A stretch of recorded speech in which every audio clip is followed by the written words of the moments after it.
Hi, Bio 30. I'm going to start a lecture on ecosystem and population dynamics today.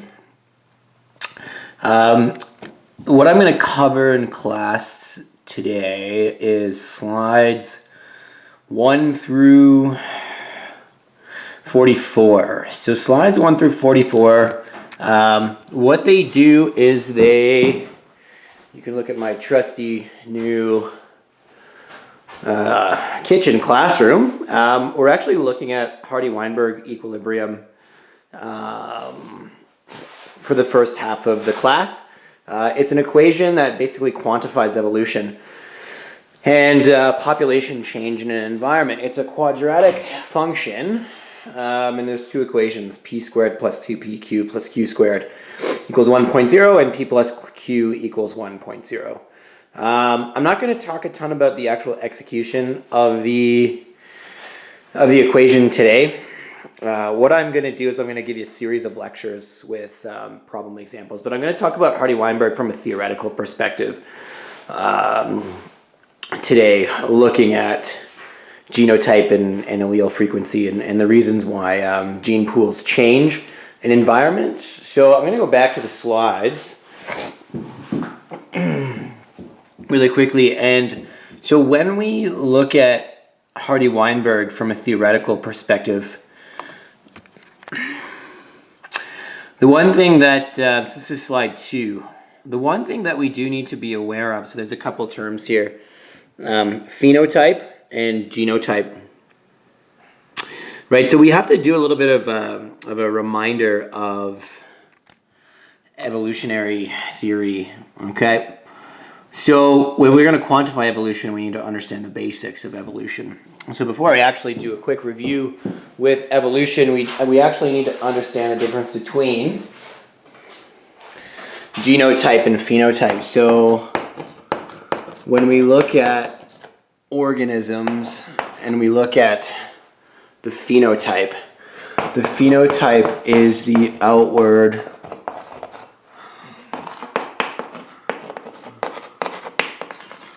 expression of a trait. Right, so that's what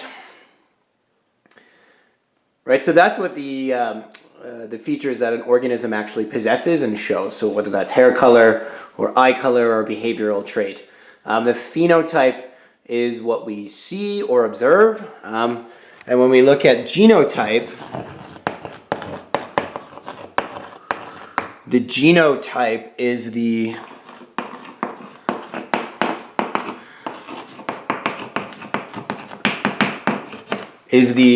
genetic diversity inherited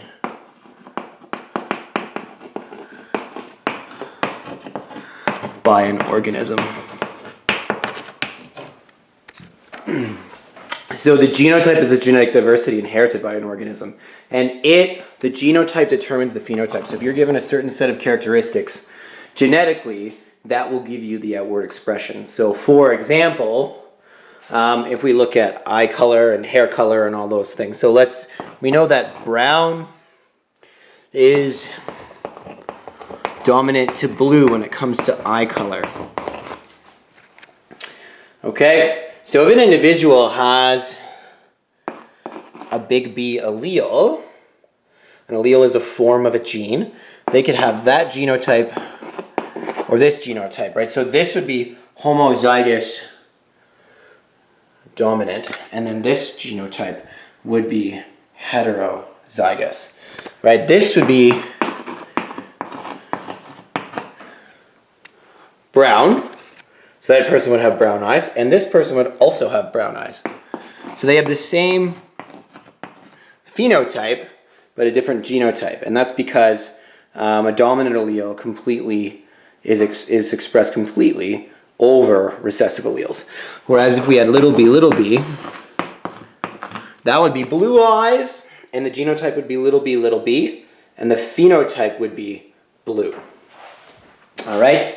So that's what Hardy-Weinberg looks at. It actually looks at, if we look at the quadratic equation, we can look at a population and we can look at the amount of individuals that are homozygous dominant for a trait, which is p squared, the amount of individuals that are heterozygous for a trait, which is 2pq, the amount of individuals that are homozygous recessive for a trait, which is q squared. And we can switch between p plus q equals 1.0. So p is the amount of alleles that are dominant in a population, and A is the amount of alleles that are recessive in a population. And obviously the alleles will be spread, the dominant alleles will be spread between these two genotypes, and the recessive alleles will be spread between these two genotypes. Okay, so this is how we quantify a gene pool. Now again, I'm going to get into the equations in the next lecture, but today we're going to talk about, theoretically, what determines allele change frequency in a population. So that's the focus of the main lecture today. So if we're looking at Darwin, just as a reminder, so natural selection is something that actually directly changes allele frequencies from one generation to the next in a population. So if you remember what Darwin stated, well, he made three big observations, right? When he was doing his research on the HMS Beagle. In every generation, there's more individuals in a population that can survive. Among these individuals, there's a diversity of genetic characteristics, and there's competition among these individuals for limited resources. So, the individuals that have the best genetic characteristics to survive and thrive in an environment are the ones who are able to reproduce, and those traits that are advantageous become more common over time. So that's what helps determine gene pool change and the alleles that are in a population. So the individuals that are more fit for the environment, they're a better fit. Natural selection will bring those traits out, and those traits will become more common. And so natural selection, this is important. Natural selection is the mechanism by which evolution occurs, and that's something that we need to know. Just as a reminder, that natural selection is the mechanism by which evolution occurs. So evolution is all it is allele change throughout a generation. That's it. It's nothing mysterious. It's when alleles change from one generation to the next, then you have evolution, and that leads to different traits, and that leads to possible speciation over time and things like that. But natural selection will determine those. So there's no set path, there's no foresight or anything like that. There's no chain or pinnacle of evolution. It's in response to environmental change, and environments are always changing. So that's why it's good to have genetic diversity to deal with a changing environment.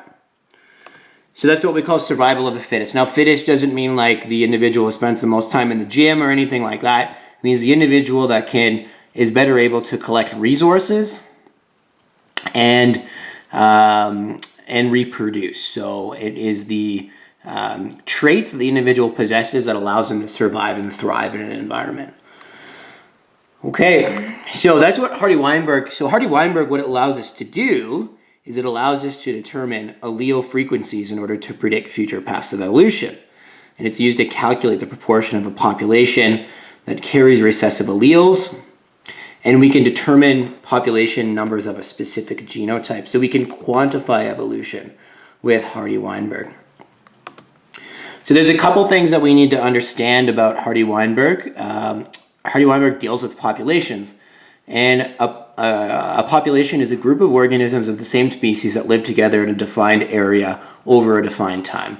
So if I give you an example of like bison and Banff, who have just been repopulated over the last 1.5 to 2 years, they live in the same geographical area, they live together, and they are in a defined area in a defined time. So if we were to compare bison in the 1850s to bison today, they're the same species, but they're not the same population because they don't live there in the same time. So as a result, they wouldn't have the same genes, so the units of heredity that exist in DNA, and they would have different forms of genes. So they don't have the same gene pool, and that's what we're looking at. A gene pool is all of the genetic diversity in an environment, okay? And what we're trying to do with Hardy-Weinberg is quantify where the genes exist in a gene pool. So in what genotypes and what are the gross numbers. Okay. So I talked about these things as well. Genotype frequency is the proportion of a population with a particular genotype. And those are your three different genotypes: big B, big B, big B, little b, little b, little b.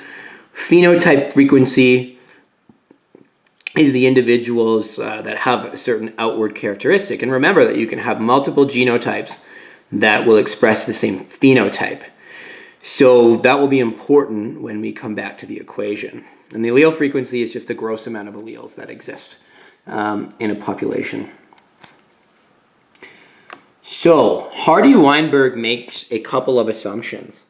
So here's the deal with Hardy-Weinberg. It's kind of weird because it works sort of backwards from what you would expect. So Hardy-Weinberg itself allows us to study a single trait, and it tells us that allele frequencies remain stable in a population as long as the 5 following conditions are met. So from generation to generation, if we have a certain gene pool in a parental generation and the gene pool frequency is the same and the offspring and the grandchildren, yada, yada, yada, that means that Hardy-Weinberg principle is being met. And these are your 5 different conditions that determine if a population is in Hardy-Weinberg equilibrium, where there's actually no evolution or gene pool change occurring. So you have really large populations. They're large enough that chance events will not alter frequencies. Random mating is normal. You have no net mutation, no net migration, and no natural selection. Now, the reality is in natural populations, none of these conditions are ever met. So, what's the point? The point is that it allows us, right, if, and there always is an if, because populations are always changing, one of the conditions of Hardy-Weinberg principle is not being met, then there is a change in allele frequencies. And we know that genetic equilibrium is basically never met. So it's kind of counterintuitive when you first look at it. But what it allows us to do is it allows us to look at the rate of change in a population. Right? So we can look at which condition is not being met. So if we can look at the parameters that are driving environmental change, we can determine which one of these 5 conditions aren't being met, and we can look at what's driving evolution from one generation to the next. Now, one thing you should also take note of is that if evolution is happening really, really quickly, then that means the gene pool is changing fast. So there's a large pressure to change. And what we're going to try to do is look at the dynamics of an ecosystem to determine which one of these things is actually causing the change. So that's the focus of the lesson today. The focus of the lesson is not to actually do Hardy-Weinberg equilibrium problems. The focus of the lesson is to look at these different theoretical cases that will determine whether or not Hardy-Weinberg is actually being met. So just a reminder that we have 2 types of evolution, right? Microevolution is allele change within a population. So you have a more adapted generation. You have a more adapted generation from one generation to the next, but that stays within the species. So that's allele change. So you don't have the same genetics as your parents. You're only 50% genetically related to your parents. So your generation as Homo sapiens has evolved, right? Doesn't mean it's for the better or worse. It just means that it's evolved because there's been change. But macroevolution, right, is that change right here, right? Is that, so take a look at this slide. This is slide 14. Macroevolution is the change in characteristics over time that lead to new speciation. So microevolution doesn't see species change. Macroevolution does, right? So microevolution is not theory. Microevolution is proven over. I mean, all you have to do is look at the corona situation right now. Viruses have very, very short generation times, so they evolve really, really quickly. And that's why this thing is so virulent. And the other piece there, so it's microevolution, and that's, you can observe that very, very, very easily. Macroevolution is I would say theoretical, but there's a big fundamental misunderstanding of what theory means, and I just want to explain that really quickly. So theory, I'm just going to pull out a piece of chalk. When we actually talk about scientific theory, you guys are getting a tour of my kitchen. Okay, so if we actually talk about what a scientific theory is, a theory is not something that's not necessarily proven. Okay, so theory in science, a theory is a collection of ideas.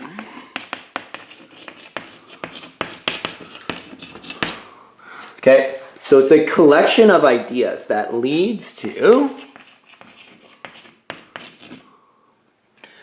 evidence. So it's not a smoking gun sort of yes or no thing when we talk about theory. A theory is multiple ideas that give us correlative evidence that something has happened. And that's what macroevolution is. Macroevolution is a collection of different ideas where we look at the fossil record and we look at evolutionary development and we look at biogeography and we look at genetics. We look at all of those different things, and that leads us to know that macroevolution occurs. And macroevolution occurs by the mechanism of microevolution. So multiple microevolutions within a single species can lead to speciation. And we observe this in things like bacterial species and things like insects, but we can't necessarily observe that with larger organisms because it takes a long time. Generation time takes a long time for new speciation to occur. So we don't necessarily observe macroevolution on macroevolution's terms because we don't live that long. So that's why there's misunderstanding and controversy around macroevolution, but it really isn't a controversial thing. So that's an important thing for us to understand as well. Okay, so like I said, I'm gonna come back to the equation another day. But these are your two equations, right? So this is the frequency of the different genotypes that exist in a population, and this is the frequency of alleles. So what causes these different things to exist within a population? That's the important lesson for today. And so this is it. Causes of gene pool change. So again, what happens when Hardy-Weinberg conditions aren't being met? Hardy-Weinberg is an ideal, utopian, and unrealistic situation because the reality is environments are chaotic. There's always random mutation going on, and there's lots of things that are causing alleles to change due to pressures from the environment. So basically, unless it's a homeostatic condition where there's none of these things happening, then you never have Hardy-Weinberg conditions met. So if we can understand the ecology of a population, then we can understand what's causing change. So I want to remind you of mutation, right? So mutation is ultimately the largest source of everything. Kind of comes from mutation here, right? Because when we replicate our DNA, we have trillions of genes, and there's little mistakes that happen all the time. Now, that could be from induced mutation, which would ultimately lead to things like cancer growth. But we'll talk about this more when we talk about molecular genetics. When you understand DNA replication, you understand that it's really easy for little mistakes to happen. It's actually part of the aging process. So most of the time, mutations go unnoticed. Sometimes they end up being deleterious, but every now and then a mutation arises through cell division that's actually advantageous. And the mutation in the genetics leads to slightly different protein structures in organisms, and that leads to different functions, and sometimes those functions are actually more helpful to the individual, so that thing gets selected for. All right, so mutation kind of drives these different themes: gene flow, drift, natural selection, non-random mating. Because when different mutations show up, then you can have these different characteristics of environments act on the mutations. All right, so mutation itself is a direct cause of change, but it's also an indirect cause that helps drive gene flow and genetic drift and selection and non-random mating and things like that. So let me give you an example of mutations. So this is HIV, okay, and this is HIV in sub-Saharan Africa. Now, some of you people have studied this in Science 30, but you can see that if we look at HIV transmission rates over the last 20 years, some of these areas of sub-Saharan Africa, like Botswana and Zimbabwe, they have HIV transmission rates over 30%. All right. So in some of the human population, there's actually a mutation. So what HIV actually does. Okay, so if I were to, I'm going to draw this. So we all have viruses on the brain right now because our lives are turned upside down by viruses. But here's a couple different notes about viruses. Viruses aren't actually living organisms. They're kind of like zombie DNA. So they don't actually metabolize. What they do is they use cells and they transmit between different organisms, and then they take over a living cell's machinery and they replicate that way. But they don't actually live when they are on their own. So they're quite insidious, sort of. Virology is fascinating. It's its own field of science, and it's kind of like these zombie fragments of DNA that went rogue and they broke off from bacterial DNA and became these sort of kamikaze pilots. But let's say we have the HIV virus. All right, HIV looks like this, sort of.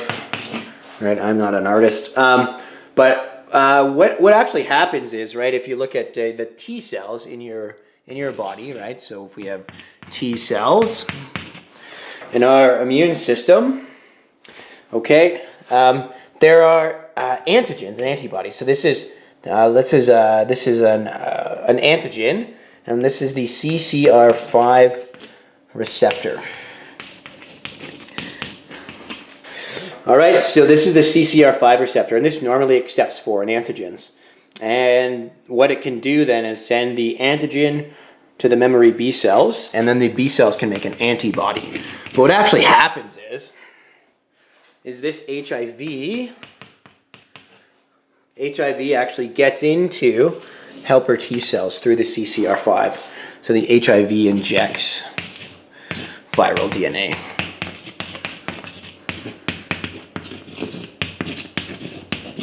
Okay, so the HIV itself will inject the viral DNA into the CCR5 receptor.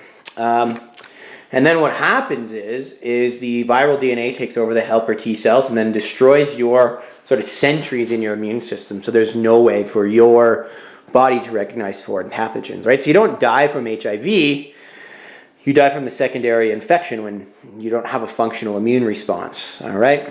So that's what HIV does. And then once you don't have a functional immune system response anymore, that's considered AIDS, which is acquired immunodeficiency syndrome. So you're no longer getting rid of it. So that's a big deal with COVID right now is we're trying to do things like self-isolate because lots of people are immunocompromised. So it might not be a super harmful thing for healthy people, but it's a life-threatening situation for people who are immunocompromised, because the viral DNA will just wipe out the body because the immune system doesn't work properly. So, anyway, people who have immunity. So there's actually a segment of the population that has natural immunity to HIV, and it's a mutation that arose with individuals that are exposed to HIV. So because the HIV is so prevalent in sub-Saharan Africa, this mutation was selected for because it increased survivability. So here's the deal. So people who have natural immunity, so HIV immune, we actually have a vaccine for this right now too. So everyone can be vaccinated with an HIV vaccine tomorrow, but the problem is it's owned by pharmaceutical companies and it's very expensive. So what actually happens is they actually shut off CCR5. So the people who are exposed to HIV the most in sub-Saharan Africa actually don't have functional CCR5 receptors. So the HIV can't get in, and then macrophages can kill them. So it makes sense that the people who are exposed to HIV the most are the ones who have this. And the people who are actually exposed to HIV the most are sex trade workers in those countries. We actually isolated a vaccine from the blood of sex trade workers, which is interesting. Right? So mutation will drive selection. And this is a case where mutation has driven selection in sub-Saharan Africa. So you have higher frequencies of non-functional CCR5 in individuals there, and that doesn't exist in other places. Right? So mutation in and of itself is a driver of genetic change. So here's another thing. Okay? Here's another thing that causes allele change. Gene flow. Now, right, in the human population, we have a massive amount of gene flow because of globalization. So what gene flow is the net movement of alleles from one population to another due to net migration of individuals. So you can lose or gain alleles. The interesting thing about what's happened with the human population, right? So we can increase genetic diversity in one population, but it'll reduce differences among several populations. The interesting thing about international travel today is that the human genome has become much, much more homogeneous. So we're much more like each other today because of globalization than we used to be genetically. So gene flow is when one individual enters a new population and adds a new set of genetic characteristics. All right? And those alleles are lost from one population and gained by the other. So, again, right, so very common in pack animals where the offspring are either make their own pack or they're forced to join a new one, and things like that. So gene flow is really important. Now, this is a really interesting case study with wildlife fences in Banff. So, we actually studied Hardy-Weinberg equilibrium in elk populations in Banff National Park. And what we were finding was that after the highway, so if we look at, mountains,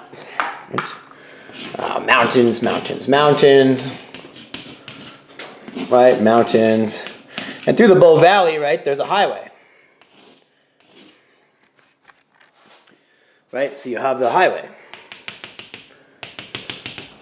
Right, and on one side you have the west side of the Rockies, and then you have the east side of the Rockies.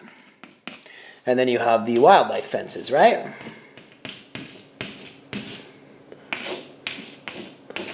Right, so fences. Right, so it turns out that after, right, so this is the Trans-Canada Highway. It turns out that after the Trans-Canada Highway was built, you had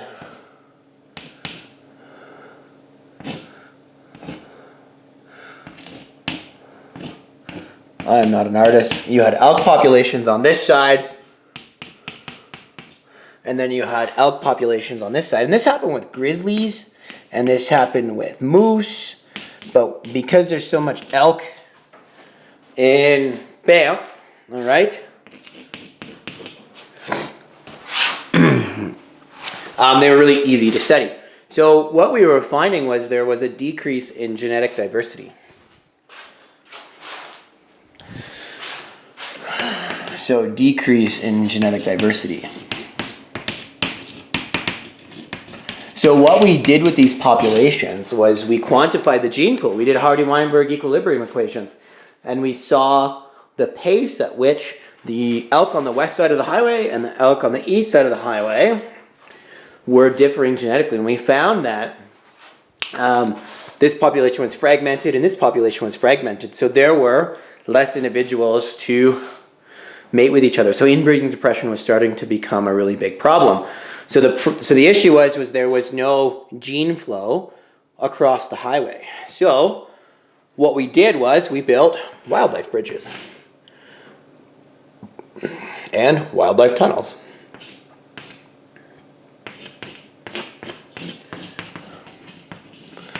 Right? Tunnels and bridges. And that permitted gene flow.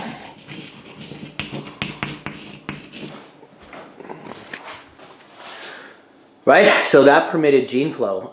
But we wouldn't have known that that was happening if we hadn't quantified the gene pool by using Hardy-Weinberg equilibrium. And we are seeing that inbreeding depression was causing problems in the elk population on both sides of the highway. So in order to increase gene flow, we built the wildlife tunnels across the highway, and now animals use them all the time. So that is a policy that was created by knowing that evolution is a thing and knowing that we can quantify it. So we knew that gene flow was the problem. It wasn't one of these other things. So that's a really easy application of Hardy-Weinberg equilibrium. So gene flow is an important concept for us to understand. We were able to look at the aspects and realize that gene flow was the problem in that population that was causing change. This is another one, non-random mating, right? So random mating assumes that every individual has equal probability to survive. Females are not selective. Now, we all know how mating works, right? We don't want no scrubs when mating. So random mating doesn't really happen in populations. There's competition for mates, and there's selection for more advantageous traits, right? So what can happen right? So this pretty much, right? Random mating pretty much never happens in a natural population, as there's a struggle, usually between males, not always, but usually between males. And the individuals that can survive and thrive are the ones that get to reproduce. All right? So non-random mating prevents individuals with particular phenotypes from mating. So this could be a large driver, particularly in small populations where there's a limited amount of males. This will drive selection quite quickly. So this shows what can happen when there's non-random mating in small populations. So the individuals that have the favorable traits greatly outperform other individuals. It could be one male in this, right? So this is an endangered group of Swedish adders, a snake, and you can see that we have recessive alleles becoming more and more prominent because of inbreeding. And that is very harmful for the gene pool. So this is an issue with endangered species. Even if we bring endangered species back from the brink, you're still dealing with a limited gene pool. And as a result, even though the populations have recovered, you don't have the same amount of genetic diversity. So they still might be in trouble if we don't have things like captive breeding programs, which is why we need zoos. I know a lot of people hate zoos, but what zoos allow us to do is basically keep a storehouse of genetic diversity of endangered species. And it's kind of like speed dating, where you can zookeepers can pick genetic diversity throughout their captive breeding programs and then match the individuals that have the greatest amount of diversity so we can prevent